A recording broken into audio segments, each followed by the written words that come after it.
பேசலாமா? இந்த கேமரா மறக்காம.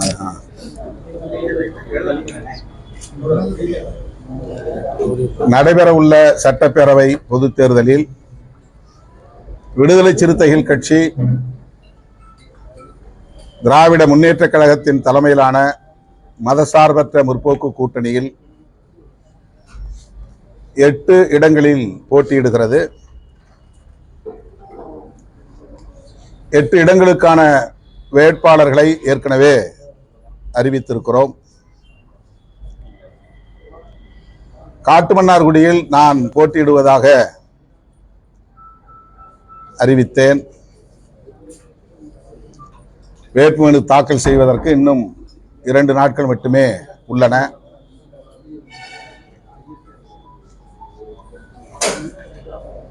நாடாளுமன்ற உறுப்பினராக நான்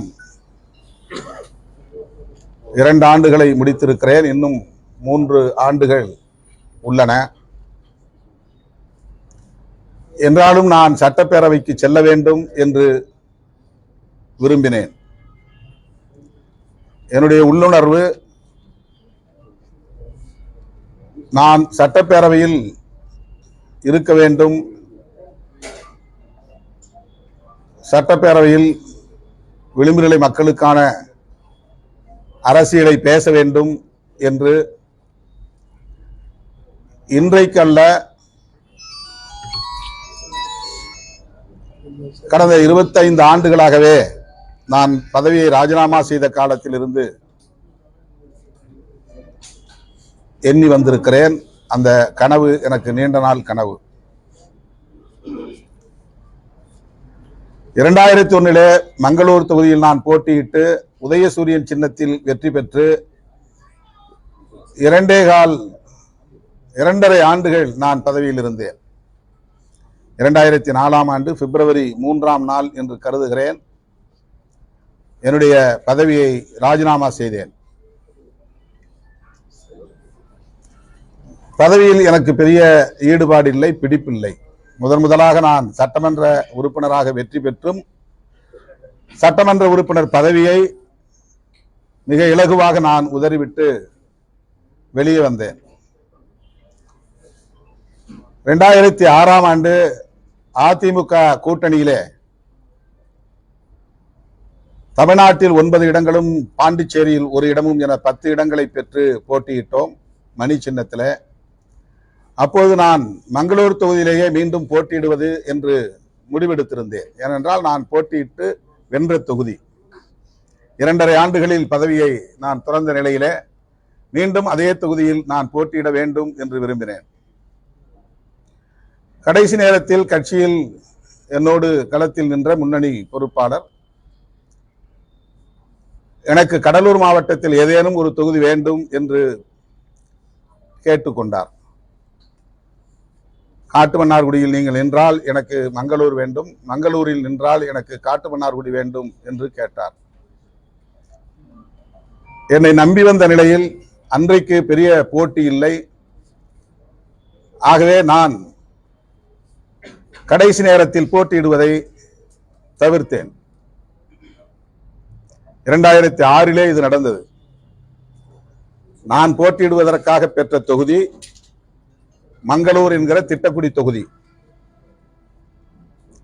அன்றைக்கு கட்சியிலே 2001 கேட்டபோது அவருக்கு வழங்க இயலவில்லை என்பதனால் 2006 அவருக்கென்று ஒரு தொகுதியை நான் வாங்கியிருந்தேன். ஆனால் அது வேண்டாம் என்று மறுதளித்த நிலையில், வெளிப்படையாக சொல்லுகிறேன், இன்றைக்கு காங்கிரஸ் கட்சியின் தலைவராக இருக்கிற அன்றைய செல்வம், இன்றைய செல்வ பெருந்தகை, அவருக்காக திருப்பெரும்புதூர் தொகுதி வாங்கப்பட்டது. ஆனால் அவருக்கு கடலூர் தொகுதி தான் வேண்டும் என்று தனது விருப்பத்தை சொன்னார் என்பதற்காக நம்மை நம்பி இருப்பவர்களை கடந்த முறை தர முடியாமல் போய்விட்டது, இந்த முறை தரலாம் என்று முடிவெடுத்து நான் போட்டியிடுவதிலிருந்து விலகிக் கொண்டேன்.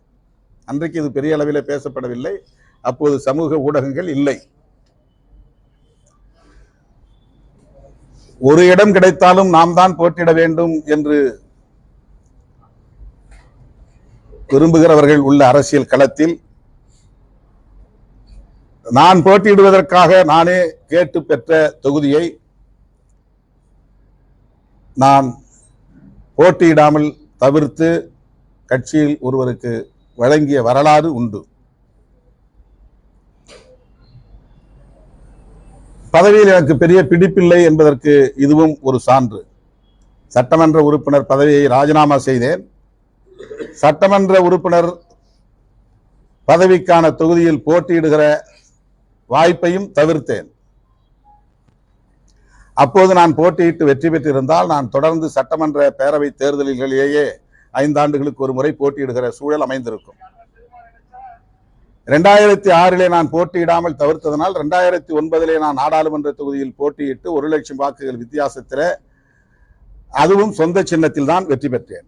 அதன் பிறகு நான் தனி சின்னத்தில் நிற்பேன் என்பதில் உறுதியாக இருந்தேன். 2006 இருந்து 2006 9 தொகுதிகளிலும் இரட்டை இலை சின்னத்தில் போட்டியிட வேண்டும் என்று ஜெயலலிதா அம்மையார் சொன்னபோது நான் மறுதளித்தேன். வென்றாலும் தோற்றாலும் தனி சின்னம்தான் என்று அவரிடத்திலேயே சொல்லிவிட்டு மணி சின்னம் பெற்று அன்றைக்கு போட்டியிட்ட 9 தொகுதிகளில் தமிழ்நாட்டிலே 2 தொகுதிகளில் விடுதலை சிறுத்தைகள் கட்சி வெற்றி பெற்றது. கடலூர் மாவட்டத்தில் ஒன்று காட்டுமன்னார்குடி, இன்னொன்று மங்களூர் என்கிற திட்டக்குடி. அதிலிருந்து 2009 நான் உச்ச நீதிமன்றம் வரையில் சென்று வழக்காடி நட்சத்திரம் சின்னத்தை பெற்று வந்து கடைசி 10 நாள் இடைவெளியில் போட்டியிட்டு அன்றைக்கு 1 லட்சம் வாக்குகள் வித்தியாசத்தில் நான் வெற்றி பெற்றேன். அதிலிருந்து நான் தொடர்ந்து நாடாளுமன்ற பொதுத் தேர்தல்களிலேயே போட்டியிடக்கூடிய சூழல் அமைந்தது என்றாலும் கூட 2016 மக்கள் நல கூட்டணியில் சட்டப்பேரவையில் போட்டியிடுகிற ஒரு சூழல் உருவானது. அப்போது நான் 87 வாக்குகள் வித்தியாசத்திலே காட்டுமன்னார்குடியில் வெற்றி வாய்ப்பை இழக்க நேர்ந்தது. 250 தபால் வாக்குகளை முறையாக பெறாமல் போய்விட்டார்கள். அந்த 250 தபால் வாக்குகளை வாங்கியிருந்தால் கூட நான் வெற்றி பெற்றிருப்பேன். 2016 நான் வெற்றி பெற்று சட்டமன்ற உறுப்பினராக இருந்தால் 2021 நான் சட்டமன்றத்தில் போட்டியிட்டிருப்பேன். இன்றைக்கு 26 நான் சட்டமன்றத்தில் போட்டியிட்டிருப்பேன். 2016 அது தவறி போனது. பிறகு 2019 மீண்டும் நான் நாடாளுமன்ற பொதுத் தேர்தலில் போட்டியிட்டு வெற்றி பெற்றேன். 2021 எனக்கு அப்படி ஒரு உணர்வு மீண்டும் எழுந்தது. நாம் இந்த எம்பி பதவியை துறந்துவிட்டு சட்டமன்றத்திற்கு போகலாம் என்கிற உணர்வு எனக்கு மேலோங்கியது. ஆனால் அப்போது அந்த முடிவை நான் எடுக்கவில்லை, அது தீவிரமாகவும் இல்லை. ஆனால் எனக்குள் அந்த உள்ளுணர்வு ஓடிக்கொண்டே இருந்தது. 2026 சட்டப்பேரவை பொதுத் தேர்தல் வழக்கமான பொதுத் தேர்தல் இல்லை என்பதை அடிக்கடி நான் சொல்லியிருக்கிறேன். வலதுசாரிகளின் கைகள் ஓங்கி வருகின்றன. அவர்கள் திட்டமிட்டு காய்களை நகர்த்துகிறார்கள். கடந்த 1 ஆண்டுக்கு மேலாக நாங்கள் அங்கம் வகிக்கிற மதசார்பற்ற முற்போக்கு கூட்டணியை பலவீனப்படுத்துவதற்கு எல்லா முயற்சிகளையும் சங் பரிவார்கள் மேற்கொண்டனர். குறிப்பாக விடுதலை சிறுத்தைகளை குறிவைத்து, குறிப்பாக என்னை குறிவைத்து எனக்கு எதிரான நடவடிக்கைகளை மேற்கொண்டார்கள்.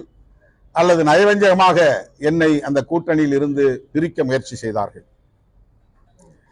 இன்றைக்கு திமுக தலைமையிலான மதசார்பற்ற முற்போக்கு கூட்டணி கட்டுக்கோப்பாக களம் காண்கிறது என்று சொன்னால்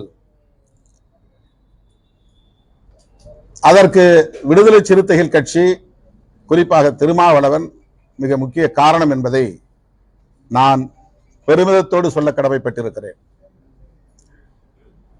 எந்த ஆசை வார்த்தைக்கும் இணங்காமல், எந்த தூண்டலுக்கும் இலக்காகாமல் நான் உறுதியாக நின்று திமுக தலைமையிலான மதசார்பற்ற முற்போக்கு கூட்டணியை பாதுகாப்பதில் பங்களிப்பு செய்திருக்கிறேன். பெரும் முயற்சிகளை மேற்கொண்டிருக்கிறேன். இதை இந்த நேரத்தில் பதிவு செய்ய வேண்டியது என்னுடைய கருத்து, என்னுடைய கடமை. அதிலும் குறிப்பாக ஆட்சியிலும் பங்கு, அதிகாரத்திலும் பங்கு என்று விடுதலை சிறுத்தைகள் கட்சி தொடர்ந்து முழங்கி வந்த நிலையில இந்த தேர்தலில் ஆட்சியிலும் பங்கு, அதிகாரத்திலும் பங்கு என்பதை கோருவீர்களா என்று கேட்டபோது நான் திட்டவட்டமாக மறுதளித்தேன். ஏன் திட்டவட்டமாக மறுதளித்தேன் என்று சொன்னால், அப்படி ஒரு முழக்கத்தை வைப்பதன் மூலம் கூட்டணிக்குள் எந்த சலசலப்பும் ஏற்பட்டுவிடக் கூடாது, அதன் மூலம் இதில் ஒரு பலவீனம் உருவாகிவிடக் கூடாது என்கிற அந்த பொறுப்புணர்வு தான். ஆட்சியிலும் பங்கு, அதிகாரத்திலும் பங்கு என்பதை 1999 முதலாக நான் தேர்தல் அரசியலில் அடியெடுத்து வைத்த போது நெய்வேலியில் இருந்து புரட்சியாளர் அம்பேத்கர் சிலை முன்னால் நின்று நான் எழுப்பிய முழக்கம் இது, நான் முன்வைத்த முழக்கம் இது. மூப்பனார் அவர்கள் திரும்ப திரும்ப கேட்டு அதை மேடைகளில் பல முறை சொல்லி இருக்கிறார். அப்படிப்பட்ட நிலையிலும் கூட இந்த முறை நாங்கள் கூட்டணி ஆட்சி குறித்து பேச மாட்டோம், அதற்கான சூழல் இது இல்லை என்று திட்டவட்டமாக மறுதளித்தோம். ஏன் இதை அழுத்தமாக சொல்லுகிறேன் என்றால், நான் போட்டியிடப் போகிறேன் என்று சொன்னதும் ஏதேதோ யூகங்களை ஆளாளுக்கு கட்டமைத்திருக்கிறார்கள். திருமாவளவன் பதவி ஆசை கட்டு எம்பி பதவியை விட்டுவிட்டு எம்எல்ஏவுக்கு நிற்கப் போகிறார் என்றும், அப்படி இங்கே வந்து அவர் கூட்டணி ஆட்சிக்கு முயற்சிக்க போகிறார் என்றும், துணை முதலமைச்சர் ஆவதற்கு ஆசைப்படுகிறார் என்றும், தொங்கு சட்டசபைதான் உருவாகப் போகிறது என்று திருமாவளவனை யூகிக்கிறார் என்றும்,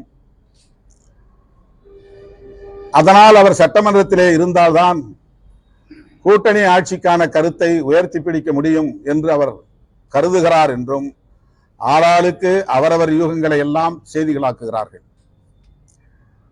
அதே போல நான் ஏற்கனவே போட்டியிட்டு வெற்றி பெற்ற 4 சட்டமன்ற உறுப்பினர்களில் 3 பேருக்கு வாய்ப்பளிக்கவில்லை என்பது அவர்கள் திமுக ஆதரவு நிலை எடுத்ததனால்தான் என்று மிக தவறாக அவதூறுகளை பரப்புகிறார்கள். நான் இந்த கூட்டணியில் உறுதியோடு நிற்கிறேன், நான் இந்த கூட்டணிக்கான அரசியலை பேசுகிறேன். அதைத்தான் 4 சட்டமன்ற உறுப்பினர்களும் சட்டப்பேரவையில் எதிரொலித்தார்கள். அவர்கள் நான் பேசாததை அங்கு பேசவில்லை, நான் சொல்லாததை அவர்கள் அங்கே சொல்லவில்லை, நான் பேசிய அரசியலுக்கு முரண்பட்ட அரசியலை அவர்கள் அங்கே முன்வைக்கவில்லை.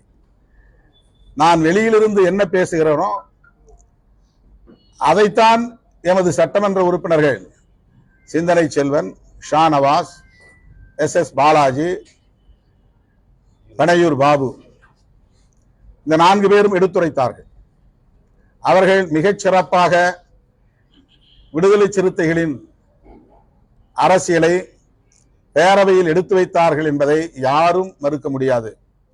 நான் அதற்காக பெருமைப்படுகிறேன், அவர்களுடைய பங்களிப்பை எண்ணி பெருமைப்படுகிறேன். அவர்களை நான் வெளியேற்றியதற்கு எதுவும் காரணமில்லை. நான் தேர்தலில் போட்டியிடுவேன் என்பதும், நான் சட்டமன்றத்திற்கு செல்ல வேண்டும் என்கிற விருப்பத்தை தவிர வேறு எந்த நோக்கமும் இல்லை. கூட்டணி ஆட்சியை உருவாக்க வேண்டும் என்று விரும்பினால் சட்டமன்றத்திற்கு போகாமலும் கூட நான் அதை செய்ய முடியும். சட்டமன்றத்திற்குள்ளே போய்தான் அதை செய்ய வேண்டும் என்று இல்லை. வெளியே இருந்தும் நான் எம்பியாக இருந்து கொண்டும் அதை செய்ய முடியும். நான் சொல்லுவதை எங்கள் சட்டமன்ற உறுப்பினர்கள் கேட்கப் போகிறார்கள், அவ்வளவுதான். ஆக அது தவறு. அதே போல சட்டமன்ற உறுப்பினர்கள் 3 பேரை வெளியேற்றியதற்கு வெரி சிம்பிள் ரீசன். புதியவர்களுக்கு வாய்ப்பு கொடுக்கலாம். ஏற்கனவே இவர்கள் வெற்றி பெற்று ஒரு முறை சட்டமன்றத்திற்கு போய் அதை பார்த்து விட்டார்கள், அந்த அதிகாரத்தை அவர்கள் நுகர்ந்து விட்டார்கள். கிடைக்கிற இடங்கள் 8 தான். போட்டி 150 பேர், 200 பேர். அந்த 8 இடங்களுக்கு ஒவ்வொரு தொகுதிக்கும் 10 பேர், 15 பேர், எல்லோரும் எனக்கு நெருக்கமானவர்கள். யாரை விடுவது, யாரை தேர்ந்தெடுப்பது என்கிற பிரச்சனை இருக்கிறது. ஒருவரை எடுத்தால் மற்ற 10 பேர் எனக்கு எதிரியாக மாறுகிறார்கள். ஒருவரை தேர்வு செய்தால் மற்ற அத்தனை பேரும் வருத்தத்தோடு வலியோடு எனக்கு எதிரான நிலைப்பாட்டை அல்லது விமர்சனங்களை நேருக்கு நேராக வந்து வைக்கிறார்கள். அது உரிமையோடு செய்கிறார்கள். அது உட்கட்சியில் இருக்கிற ஒரு உரிமை. அது அண்ணன் தம்பி என்று பழகுவதால், தலைவன் தொண்டன் என்ற இடைவெளி இல்லாததால், இரவு பகலாக அவர்களோடு நான் களத்திலே நிற்பதால் அந்த உரிமையை எடுத்துக் கொள்கிறார்கள், அவ்வளவுதான். ஆகவே அவர்களை நான் மாற்றியதற்கு நான் பின்பற்றுகிற சமூக நீதி பார்வைதான் காரணம். 3 முறை பாலாஜி கொடுத்துட்டோம், சரி இன்னொரு முறை ஒருத்தனை கொடுப்போம், அவ்வளவுதான். Very simple reason. சோழிங்கநல்லூர்ல நின்னார் பாலாஜி, அப்ப வெற்றி பெற முடியவில்லை. மயிலத்தில் நின்னார், வெற்றி பெற முடியவில்லை. இப்ப திருப்போரூரில் நின்றார், வெற்றி பெற்றார், சிறப்பாக பணியாற்றினார், மிகச்சிறந்த சட்டமன்ற உறுப்பினர் என்று பாராட்டை பெற்றார். முதலமைச்சர் உட்பட அதில் இருந்த அத்தனை அமைச்சர்களும், என்னிடம் சொல்லாத அமைச்சரே இல்லை. இன்னைக்கு சட்டசபை அலங்காரமாக இருக்கிறது என்றால் அதற்கு சிறுத்தைகள் தான் காரணம் என்று பல பேர் இடத்தில் சொல்லியிருக்கிறார்கள். எனவே அவர்கள் எனக்கு முரண்பட்ட அரசியலை பேசவே இல்லை, அப்படி நான் நினைக்கவே இல்லை. சோசியல் மீடியாவில் பேசக்கூடியவர்கள் அல்லது விடுதலை சிறுத்தைகளை பிடிக்காதவர்கள் அல்லது திருமாவளவன் வளர்ச்சியை பொறுத்துக் கொள்ள முடியாதவர்கள் பரப்புகிற அவதூறு அது. ஆக நான் கொண்டிருந்த சமூக நீதி பார்வை என்னை உந்தி தள்ளியது. இந்த 2 பேருக்கு பொது தொகுதி 2 தான். 8 தொகுதி வாங்கினாலும் 6 தொகுதி வாங்கினாலும் பொது தொகுதி 2. இப்ப மறுபடியும் அதே 2 பேருக்கு கொடுக்கணுமாங்கிற கேள்வி எழுது. இயக்கத்தோழர்கள் எழுப்புறாங்க. இன்னும் 5 வருஷம் கழிச்சு தான் எம்எல்ஏ எலெக்ஷன் வரும். அப்பெல்லாம் நாங்க இருப்போமா இல்லையான்னு தெரியல. எங்களுக்கு ஒரு வாய்ப்பு கொடுங்க. நீங்க ஷானவாஸ்க்கு வந்து குன்னத்துல ஒரு வாய்ப்பு கொடுத்தீங்க, அதுல ஜெயிக்கல. நாகப்பட்டினத்துல நின்னாரு, ஜெயிச்சிட்டாரு. 5 வருஷம் அவர் பணியாற்றிட்டாரு. அவர் வந்து வெளியில நின்று இதே மாதிரி பேசக்கூடியவர் தான். அந்த ஆற்றல் அவருக்கு இருக்கு. இதே அரசியல் அவரால் பேச முடியும். இப்ப நாங்க உள்ள போய் பாக்குறதுக்கு எங்களுக்கு ஒரு வாய்ப்பு வேணும். நாங்க சட்டமன்றத்தில் உட்கார்றதுக்கு ஒரு வாய்ப்பு வேணும். இது இந்த கோரிக்கை ஒரு ஜனநாயக கோரிக்கை. அந்த கோரிக்கையை நான் ஒரு சமூக நீதி பார்வை அடிப்படையில, சரி தம்பிங்க தானே, நம்ம கூட இருக்கிறவங்க தானே சொல்லிக்கலாம். நாம் எடுக்கிற முடிவுக்கு எந்த இன்டென்ஷனும் ஒரு உள்நோக்கமும் அவங்க கற்பிக்க வாய்ப்பு இல்லை, அதனால நம்ம எடுத்துக்கிட்டு சொல்லலாம் அப்படின்னு நான் முன்கூட்டி சொல்லலை. அவ்வளவுதான். ஷானவாஸ் வந்து நாகப்பட்டினம் இல்லை அப்படின்னு தெரிஞ்ச உடனே ராயபுரம் வாங்கி கொடுங்கன்னாரு. ராயபுரத்தை வாங்கின பிறகு அது சரியா இருக்காதுன்னு பல்லாவரம் கேளுங்கன்னாரு. பல்லாவரம் வந்து தேமுதிகவுக்கு போயிருச்சு, வேற தொகுதியே இல்லை. அப்ப நாங்க சவுத்துல கேட்டோம், அங்க எங்கெங்கே கேட்டோம், எங்கேயுமே முடியல. முதலமைச்சர் தலையிட்டு பண்ருட்டியை கொடுங்கன்னு சொன்னார். அப்படிதான் அது வந்துச்சு. அந்த இடத்துல கடலூர் மாவட்டத்தை சார்ந்தவர்கள் உள்ளூர் என்கிற கோரிக்கை நாளுக்கு நாள் வலுத்து வருகிறது. இதுக்கு முன்னாடி வந்து டாப் லெவல்ல இருக்கிறவங்களை முதல்ல நம்ம வந்து சாட்டிஸ்ஃபை பண்ணி ஆகணும். 30 வருஷமா என்னோட பயணிக்கிறவங்களை நான் சாட்டிஸ்ஃபை பண்ணி ஆகணும். 24 மணி நேரம் என்னோட இருக்கிறவங்க நான் சாட்டிஸ்ஃபை பண்ணி ஆகணும். வழக்குகளை சுமக்கிறவங்க, அடிபட்டவங்க, ரத்தம் சிந்தனவங்க, சிறைச்சாலை சென்றவங்க, அவங்க வந்து என்கிட்ட கோரிக்கை வைக்கும் போது அவங்க எல்லாம் இல்ல போ நான் என் விருப்பப்படி கொடுப்பேன் அப்படின்னு நான் கொடுக்க முடியாது இல்ல. இன்னைக்கு பெரிய குளத்துல வந்து ஒரு தம்பியை போட்டிருக்கிறோம், சக்திவேல் என்கிற ஆற்றல் அரசுனா, அவருக்கு ஏற்கனவே 2 முறை வாய்ப்பு கொடுத்துட்டோம். பக்கத்துல உட்காந்துருக்கிற பாவலனும் கேட்டாரு, கனியமுதன் கேட்டாரு, அந்த ஊர்ல இருக்கிற கோவிந்தராஜ் என்கிற தமிழ்வாணன் கேட்டாரு. ஆனா நான் அவங்க எல்லாம் கொடுக்காம இவருக்கு கொடுத்தேன். ஏன்னா அவர் என்னோட எப்படி டிராவல் பண்ணாரு, எத்தகைய அடக்குமுறைகளை சந்திச்சாரு, அவர் ஒரு முறையாவது உள்ள போகட்டும் அப்படின்னு எனக்குள்ள இருக்கிற உள்ளுணர்வு தூண்டிச்சு.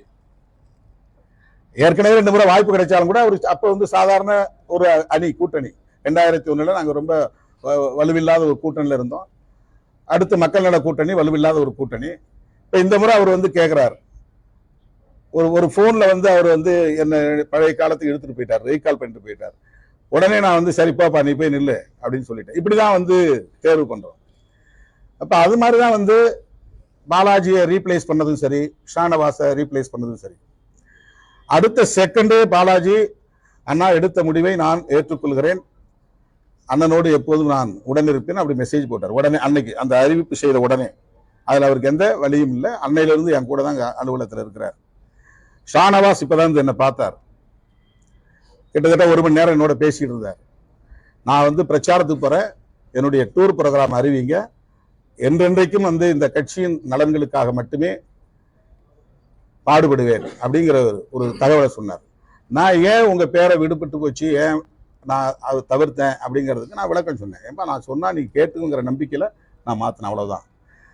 அவரும் இஸ்லாமியர், அவருக்கு ஒரு வாய்ப்பு நம்ம இந்த முறை கொடுக்கணும், அதனால கொடுத்தோம், தப்பா எடுத்துக்காதீங்க. அடுத்த சுழற்சி இன்னொரு இஸ்லாமியர் கொடுப்போம். இனிமே அவர் தோத்தாலும் ஜெயிச்சாலும் அவருக்கு கொடுக்க போறதில்லை, அடுத்த ஒரு இஸ்லாமியருக்கு நம்ம வாய்ப்பு கொடுக்கணும். இப்ப இது வேண்டாம், ரொம்ப குறைவான எண்ணிக்கை உள்ள இடங்கள் இருக்கும்போது, போட்டி கடுமையாக இருக்கும்போது, அதை வந்து நாம் இந்த மாதிரியான ஒரு சமூக நீதி பார்வையில நம்ம அட்ஜஸ்ட் பண்றோம், அவ்வளவுதான். இதே வந்து ஊடகங்கள்ல அவங்க எல்லாம் திமுகவுக்கு சொம்படிச்சதுனாலதான் திருமாவளவன் தூக்கி போட்டாரு அப்படிங்கிற ஒரு நேரேஷன், ஒரு கருத்துருவாக்கம் பண்றாங்க. அதெல்லாம் தாண்டி இப்பதான் நான் கோர் சப்ஜெக்ட் வரேன், மெயின் சப்ஜெக்ட் வரேன். நான் வந்து ஆசைப்பட்டேன், அவ்வளவுதான். சட்டமன்றத்துக்குள்ள போலான்னு ஆசைப்பட்டேன்.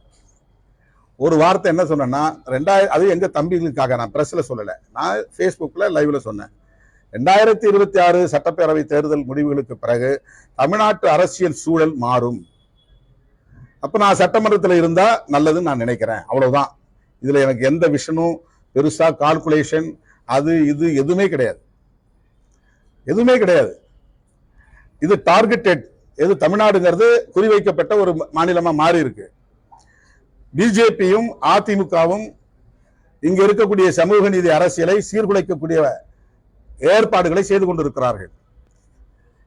அப்படிப்பட்ட நிலையில் சட்டமன்றத்திலும் இருப்பது நல்லது அப்படிதான் நினைச்சேன். அவ்வளவுதான், சட்டமன்றத்திலும் இருப்பது நல்லது, அவ்வளவுதான் என்னுடைய எண்ணம். இதுல யாருடைய இன்ஃப்ளூயன்ஸும் கிடையாது. ஒரு செய்தி நான் உங்களுக்கு சொல்ல கடமைப்பட்டிருக்கிறேன், என்ன யாரும் இன்ஃப்ளூயன்ஸ் பண்ண முடியாது. இதை செய் அதை செய் அப்படின்னு என்ன கட்டளையிட்டு என்ன வேலை வாங்க யாராலும் முடியாது. அது எந்த காலத்திலும் நடக்காது. நான் நல்லது கெட்டது எல்லாவற்றையும் சீர்தூக்கி பார்த்து நான் போட்டியிட வேண்டும் என்று முடிவெடுத்தேன். அதே போல இந்த 6 நாட்களில் 5 நாட்களில் கம்ப்ளீட்டா ஏதோ திருமாவளவன் ஒரு நோக்கத்தோட உள்நோக்கத்தோட உள்ள போகணும்னு நினைக்கிறார் அப்படிங்கிற மாதிரியான ஒரு நேரேஷனை செட்டப் பண்ணி ஒரு கட்டுக்கதையை உருவாக்கி எங்கள் கூட்டணியின் நலனே பாதிக்கப்படக்கூடிய வகையில் கருத்து பரப்பல் இங்கே திட்டமிட்டு நடக்கிற சூழலில் நான் இதையும் கருத்தில் கொள்ள வேண்டியிருக்கிறது. இதை நான் புறந்தள்ள முடியாது. நான் முன்வைத்த காலை பின்வாங்க மாட்டேன் அப்படிலாம் நான் ஒரு ஈகோயிஸ்டிக்கா இருக்க மாட்டேன். எங்க ஒரு ஃபார்வேர்டிங் இருக்கும் அந்த இடத்துல ஒரு வித்ராயிங் இருக்கணும். ஒரு யுத்த களத்துல முன்னோக்கி போறோங்கிறது ஒரு ராஜதந்திரம்னா ஒரு ஸ்டெப் பின்வாங்கிறது ஒரு ராஜதந்திரம் தான். எந்த யுத்த களத்திலும் பின்வாங்குதல் இல்லாமல் முன்னோக்கி பாய முடியாது. அதனால இந்த 5 நாட்கள் ஊடகங்களில் நடத்தப்பெற்ற விவாதங்களும் திட்டமிட்டு விடுதலை சிறுத்தைகள் கட்சிக்கு எதிராக பரப்பப்பெற்ற அவதூறுகளும் எல்லாவற்றையும் விட என்னுடைய நோக்கத்திற்கு ஒரு திட்டமிட்ட சித்திரத்தை உருவாக்கி இருக்கிறார்கள். நான் என்னுடைய நோக்கத்தை கொச்சைப்படுத்துவது போல் இருக்கிறது. ஏதோ பதவி ஆசைப்படிச்சு நான் டிப்டி சிஎம்காக இங்க வர போறேன், அதுக்குதான் நான் முன்ன சொன்னதெல்லாம் சொன்னேன். நான் ஏன் ராஜினாமா பண்ணேன்னு சொல்ல வேண்டிய அவசியம் இதுதான் வருது. நான் பதவி ஆசை இருந்திருந்தா 5 வருஷம் நான் எம்எல்ஏவே இருந்திருப்பேன். எனக்கு பதவி ஆசை இருந்திருந்தா நான் 2006 எனக்கான தொகுதியில நான் நின்றுட்டு மற்றவங்களுக்கு போப்பா உனக்கு சீட்டு இல்லைன்னு நான் சொல்லியிருக்க முடியும். இது எனக்கான சீட்டு, நான் நிக்கிற தொகுதி ஜெயிக்கிற தொகுதி எனக்கு வேணும் அப்படின்னு நான் நின்றுக்க முடியும். அன்னைக்கே நான் விட்டு கொடுத்தேன். சரி ரைட் போ, நீ நில்லு அப்படின்னு அன்னைக்கே விட்டு கொடுத்தேன். பதவியில் ஆசை இருந்தா நான் அன்னைக்கு அப்படி விட்டு கொடுத்துருக்க முடியாது. இன்றைக்கும் நான் சொல்றேன், பதவிக்காக நான் போகவில்லை. அதை நான் வெளியே இருந்தே பண்ண முடியும். ஒண்ணு, கூட்டணி ஆட்சியை இந்த காலச்சூழலில் நான் கோர மாட்டேன் அப்படின்னு கேட்டகாரிக்கலி ஐ ரிஜெக்டட் ஆல்ரெடி. ஏற்கனவே நான் திட்டவட்டமாக மறுதளித்துட்டேன். அப்புறம் என்ன அதுல ஒரு சின்ன உள்நோக்கம், அதை எதுக்கு நான் உள்ள போய் தான் செய்யணுங்கிறது என்ன இருக்கு? தேர்தலுக்கு பிறகு அதை செய்யணும்னா நான் என்னால செய்ய முடியுமே, அது ஒரு பெரிய விஷயமே கிடையாது. எனவே என்னுடைய நோக்கத்தை கொச்சைப்படுத்தும் வகையில் ஊடகங்களில் இந்த கூட்டணிக்கு எதிரான கருத்துள்ளவர்கள், விடுதலை சிறுத்தைகளுக்கு எதிரான மனநிலை உள்ளவர்கள், திருமாவளவனை வீழ்த்த வேண்டும் என்று எண்ணுகிற சக்திகள் பரப்பிய அவதூறுகளை முறியடிக்க வேண்டிய தேவை இருக்கிறது. எனக்கு அந்த நோக்கம் இல்லை. பதவிக்காக நான் போட்டியிடவில்லை. நான் போட்டியிடுவதால் இந்த கூட்டணி வெற்றி பெறாது என்கிற தோற்றத்தை உருவாக்குவது ஏற்புடையதல்ல. 200 இடங்களில் மதசார்பற்ற முற்போக்கு கூட்டணி வெற்றி பெறும் என்று நான் அறுதியிட்டு கூறுகிறேன். இந்த நிமிடம் வரையில் திமுக தலைமையிலான மதசார்பற்ற முற்போக்கு கூட்டணிக்குத்தான் சர்வே முடிவுகள் ஆதரவான தகவல்களை பதிவு செய்து வருகின்றன. எனவே நான் சந்தேகப்பட்டு ஒரு ஹங் அசம்பிளி வரும், தொங்கு சட்டசபை வரும் அப்படின்னு சந்தேகப்பட்டு நான் போட்டியிடுவதாக சொல்லப்படுகிற கருத்து தவறான கருத்து. என்னுடைய நோக்கத்தை கொச்சைப்படுத்துகிற காரணத்தினால் நான் முன்வைத்த காலை பின்வைக்கவில்லை. இதை ஒரு உத்தியாக பார்க்கிறேன். என் நிலைப்பாட்டை தள்ளி வைக்கிறேன், என் உத்தியை மாற்றி அமைக்கிறேன். I just change my strategy, அவ்வளவுதான். என்னுடைய உத்தியை நான் தள்ளி வைக்கிறேன், என்னுடைய நிலைப்பாட்டை தள்ளி வைக்கிறேன், உத்தியை மாற்றி அமைக்கிறேன். எனவே நான் போட்டியிடுவதாக அறிவிக்கப்பட்ட காட்டுமன்னார் கோவில் தொகுதியில் மறைந்த தலைவர் ஐயா இளைய பெருமாள் அவர்களின் இளைய மகன் ஜோதிமணி அவர்கள் வேட்பாளராக போட்டியிடுவார். இளைய பெருமாள் அவர்கள் இந்த சமூகத்திற்கு மிகப்பெரிய பங்களிப்பு செய்தவர். அவருடைய குடும்பத்தை கௌரவிக்க வேண்டும் என்கிற உணர்வு எனக்குள்ளே இருந்தது. ஆகவே ஒரு பொறியாளர், துறைமுகத்தில் பணியாற்றி உதவி பெற்ற பொறியாளர், அவர் நான் நிற்கிற காட்டுமன்னார் கோவில் தொகுதியில் விடுதலை சிறுத்தைகள் கட்சியின் அதிகாரப்பூர்வமான வேட்பாளராக போட்டியிடுவார். 2001 ஒன்று செஞ்சேன். அப்பெல்லாம் இது பெரிய அளவில் பேசப்படாத காலம், விடுதலை சிறுத்தைகள் பெரிய அளவில் கவனிக்கப்படாத காலம். அன்னைக்கு 8 இடம் திமுக கொடுத்துச்சு. அப்ப நான் திட்டமிட்டு பெண்களுக்கு சீட்டு கொடுத்தே தீர்வேன்னு அவினாசியில ஒரு பெண்ணை தேடி பிடிச்சி ஒரு அருந்ததியர் சமூகத்து பெண்ணுக்கு கொடுங்கன்னு கொடுத்தேன். அதே மாதிரி சமயநல்லூர் தொகுதி எனக்காக நான் கேட்டு வாங்கினேன். கலைஞர் முடியாதுன்னு சொன்னார். சமயநல்லூர் செல்வராஜ் முன்னாள் அமைச்சர் நிற்கிற தொகுதி, அதை போய் கேட்கறீங்களே, தர முடியாதுன்னு சொல்லி அனுப்பிச்சிட்டார். நான் வெளியே வந்த பிறகு மறுபடியும் என் பேரை சொல்லி கூப்பிட்டாங்க. திருமாவளவன் தலைவர் கூப்பிடுறாருனார். போனோம். நீங்க நிக்கிறீங்களான்னாரு. ஆமா நான் நிக்கிறேன்னு. அப்படின்னா உங்களுக்கு சமயநல்லூர் தொகுதியை தர, நீங்க வேற யாருக்கும் கொடுக்கறதா இருந்தா தரமாட்டேன் அப்படின்னு சொன்னார். நான் நிக்கிறேங்க ஐயான்னு சொன்னேன். அந்த சமயநல்லூர் தொகுதியை அதன் பிறகு நான் கக்கன் அவர்களின் குடும்பத்தை சார்ந்த கஸ்தூரி கக்கன் அவர்களை வேட்பாளராக்கி அங்கே நான் அறிவிப்பு செய்தேன். அவர் கட்சி கிடையாது, தமிழ் மாநில காங்கிரஸ். ஆனா அந்த குடும்பத்தை கௌரவிக்கணும். அங்க தமிழ் மாநில காங்கிரஸ்ல அவங்களுக்கு இடம் கிடைக்காது. அந்த மாதிரியான ஒரு சூழல் இருந்த நிலையை நான் கவனிச்ச போது, நான் நிக்கிற தொகுதியை நீங்க நில்லுங்க அப்படின்னு சொல்லிட்டு நான் அறிவிச்சேன். ஆனால் கலைஞர் அதுக்கு முன்கூட்டியே புரிஞ்சுக்கிட்டு, நாங்க பேசிக்கிட்டு இருந்ததை வச்சு தெரிஞ்சுக்கிட்டு, என்ன அவரே விழுப்புரத்துல வேட்பாளர் பட்டியல் அறிவிக்கும் போது நானே எதிர்பார்க்கல, திருமாவளவன் மங்களூரில் போட்டியிடுகிறார் அப்படின்னு கலைஞரே அறிவிச்சார். என் பேரை நான் சமயநல்லூர்ல தான் எழுதி வச்சிருந்தேன். வேட்பாளர் பட்டியல் அறிவிக்கிறது முன்னாடி அவர் எனக்கு கூப்பிட்டு கேட்டு தெரிஞ்சுக்கிட்டு, சரி அப்படின்னா அவங்க நிக்கட்டும், நீங்க இங்க நில்லுன்னு சொல்லி மாத்தி விட்டாங்க. நீ நிக்காம இருக்க விடாங்கிறதுக்காக என்ன மாத்தி விட்டார். நான் வேற யாரையாவது போட்டுருங்கிறதுனால இது நிகழ்ந்தது. ஆகவே 2001 கக்கன் குடும்பத்தினருக்கு ஒரு வாய்ப்பு கொடுத்ததை போல 2026 அந்த பகுதியில் சாதி ஒழிப்பு களத்தில் தீவிரமாக போராடிய ஐயா இளைய பெருமாள் குடும்பத்தை கௌரவிக்கும் வகையில் அவருடைய இளைய மகன் பொறியாளர் ஜோதிமணி இளைய பெருமாள் வேட்பாளராக போட்டியிடுவார் என்பதை தெரிவித்துக் கொள்கிறேன்.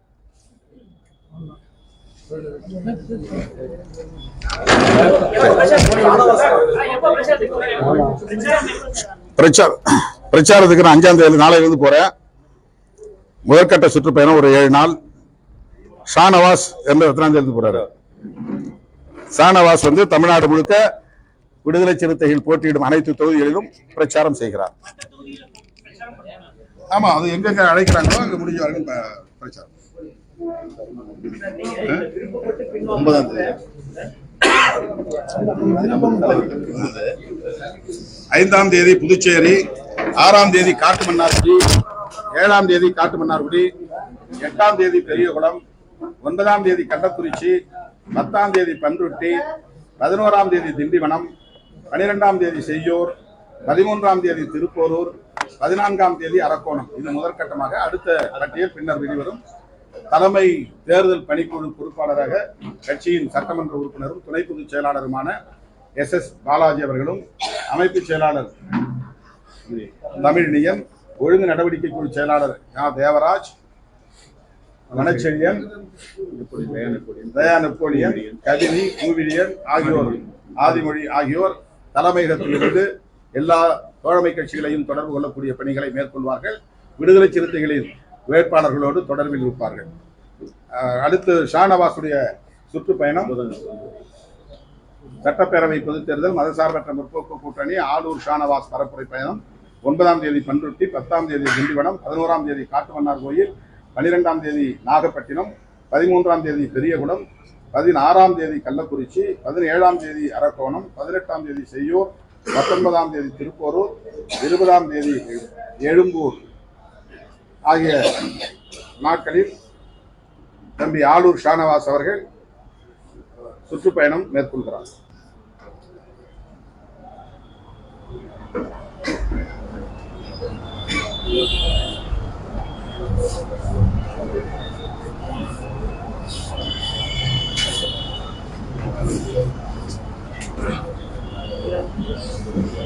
புதியவர்களுக்கு வாய்ப்பு வழங்கலாம் சொல்லியிருந்தீங்க. சிந்தனை செல்வம் மறுபடியும் போட்டியிடுறாங்க. ஆல்ரெடி 4 எம்எல்ஏ அவர் கட்சியுடைய பொதுச் செயலாளர் புரோட்டோகால் பிரகாரம் பொதுச் செயலாளர் நம்ம சஸ்டெயின் பண்ணோம். அந்த தொகுதியை அவர் காட்டுமன்னார் கோயில்ல நான் ஏன் நிற்கணும்னு முடிவு பண்ணேன்னா, நான் நாமினேஷன் பண்ணிட்டு சேஃபா ஒரு சுற்றுப்பயணம் போக முடியும்.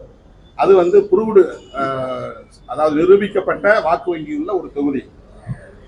கடந்த முறை 2019 5 தொகுதியில மைனஸ் ஏற்பட்டும் காட்டுமன்னார்குடி அந்த அவ்வளவு மைனஸையும் தாக்கு பிடிச்சு 3000 ஓட்டு எக்ஸஸா வெற்றி பெறக்கூடிய அளவுக்கான ஒரு வாய்ப்பை தந்த தொகுதி.